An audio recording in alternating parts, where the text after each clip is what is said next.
अपनी अद्भुत संरचना और बेमिसाल बनावट के लिए दुनिया भर में प्रसिद्ध रानी की वाव भारत के गुजरात राज्य के पाटण में स्थित एक प्रसिद्ध बावड़ी है। यह भारत की सबसे प्राचीन और ऐतिहासिक धरोहरों में से एक है। गुजरात में सरस्वती नदी के तट पर बनी यह एक सीढ़ीनुमा बावड़ी है। अपनी अद्भुत कलाकृति और अद्वितीय संरचना के साथ भूमिगत जल के उपयोग एवं बेहतरीन जल प्रबंध की व्यवस्था के चलते इसे 22 जून 2014 को यूनेस्को द्वारा विश्व धरोहर स्थल की लिस्ट में शामिल किया गया था। अहमदाबाद से करीब 140 किलोमीटर की दूरी पर बनी यह ऐतिहासिक धरोहर प्रेम का प्रतीक मानी जाती है। रानी की वाव चारों ओर से बेहद सुंदर और आकर्षक कलाकृतियों से घिरी हुई है।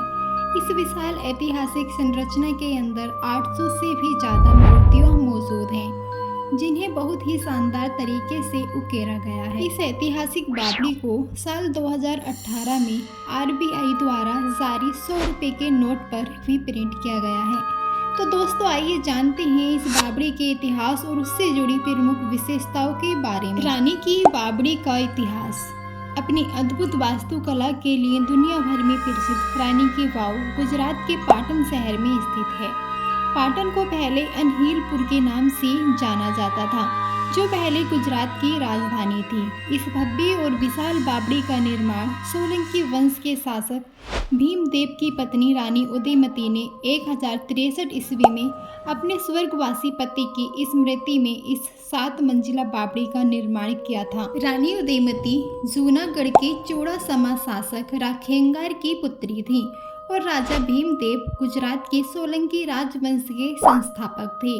सोलंकी राजवंश के शासक भीमदेव ने बड़नगर गुजरात पर 1021 से 1063 ईस्वी तक शासन किया था। रानी की बावड़ी का निर्माण। लेकिन बहुत सारे लोगों का कहना है कि इस अनोखी बावड़ी का निर्माण पानी का उचित प्रबंध करने के लिए किया गया था, क्योंकि उस क्षेत्र में वर्षा बहुत ही कम होती थी।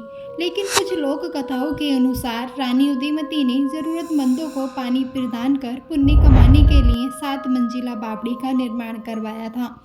सरस्वती नदी के तट पर स्थित यह विशाल बावड़ी कई सालों तक इस नदी में आने वाली बाढ़ की वजह से धीरे धीरे मिट्टी और कीचड़ के मलबे में दब गई थी। लेकिन सबसे अच्छी बात यह है कि कई सालों तक मलबे में दबे रहने के बाद भी इस बावड़ी की मूर्तियां शिल्पकारी काफी अच्छी स्थिति में पाए गए। भूभागीय बदलावों के कारण आने वाली बाढ़ और लुप्त हुई सरस्वती नदी के कारण यह बहुमूल्य धरोहर करीब 700 सालों तक मलबे में दबी रही। काफी खुदाई करने के बाद यह बावड़ी पूरी दुनिया के सामने आई, जिसके बाद करीब 80 के दशक में भारतीय पुरातत्व सर्वेक्षण विभाग ने इस जगह की खुदाई करके इसे खोज निकाला। रानी की वाव की वास्तुकला एवं संरचना। 11वीं सदी में बनी यह बावड़ी वास्तुकला का एक अनुपम उदाहरण है। इस बावड़ी के निर्माण में मारू गुर्जर स्थापत्य शैली का इस्तेमाल किया गया है। रानी की वाव को उत्तम वास्तुकला का बेजोड़ नमूना माना जाता है। वहाँ के खंभे आज भी सोलंकी वंश और उनके वास्तुकला के समय में ले जाते हैं।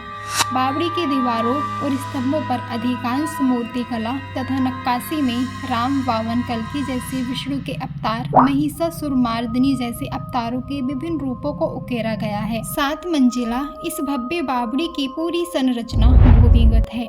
यह वाव 64 मीटर लंबी, 20 मीटर चौड़ा तथा 27 मीटर गहरा है। रानी की वाव ऐसी इकलौती बावड़ी है जो विश्व धरोहर स्थल की सूची में शामिल हुई है। इस बावड़ी की दीवारों पर बेहतरीन शिल्पकारी और सुंदर मूर्तियों की नक्काशी की गई है, जिसके कारण यहाँ आने वाले सभी सैलानियों का मन मोह लेती है। आपको बता दें कि इस विशाल सीढ़ीनुमा बावड़ी के नीचे एक छोटा सा गेट भी है, जिसके अंदर 30 किमी लंबी सुरंग बनी हुई है। इस सुरंग पाटन के सिद्धपुर में जाकर मिलती है। कहा जाता है कि पहले इस सुरंग का इस्तेमाल राज परिवार युद्ध या फिर किसी कठिन परिस्थितियों के समय करते थे। फिलहाल यह सुरंग पत्थर और कीचड़ की वजह से बंद है। यह बावड़ी बाहरी दुनिया के कटे होने की वजह से आज भी काफ़ी अच्छी हालत में है। इस अनूठी बावड़ी में 500 से ज़्यादा बड़ी मूर्तियां हैं और 1000 से ज़्यादा छोटी मूर्तियां हैं। इस बावड़ी में भगवान विष्णु के 10 अवतारों की मूर्तियां बेहद आकर्षक तरीके से उकेरी गई हैं, जिसमें नरसिम्हा, वामन, राम, वाराही, कृष्ण समेत अन्य प्रमुख अवतार की कलाकृतियां उकेरी गई हैं। इसके अलावा इस विशाल बावड़ी में सभी प्रमुख देवी देवताओं की मूर्तियां देखने को मिलती हैं तथा भारतीय महिला के 16 श्रृंगारों को दर्शाया गया है। रानी की वाव का कुआं।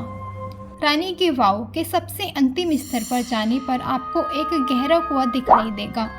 इस कुएं को आप ऊपर से भी देख सकते हैं और अगर आप इस कुएं की गहराई तक जाना चाहते हैं तो इसके अंदर सीढ़ियां भी बनी हुई हैं। लेकिन अगर आप इसे ऊपर से नीचे की तरफ देखते हैं तो यह दीवारों से बाहर निकले हुए कुछ पोस्ट नजर आते हैं। लेकिन अगर आप इस कुएं की गहराई कुएं तक जाते हैं तो वहां पर शेष शैया पर लेटे हुए भगवान विष्णु की अद्भुत मूर्ति देखने को मिलती है। दोस्तों, आज हमने आपको इस वीडियो में रानी की बावड़ी के इतिहास से लेकर उसके निर्माण के बारे में जानकारी दी है। उम्मीद करती हूँ आपको हमारी ये वीडियो और जानकारी पसंद आई होगी। अगर पसंद आई है तो इसे अपने दोस्तों के साथ साझा जरूर करें और साथ ही वीडियो को एक लाइक करके चैनल को सब्सक्राइब कर लें और बेल आइकन बटन दबा दें ताकि आने वाली वीडियो सबसे पहले आप तक पहुंच जाए। धन्यवाद। नमस्कार।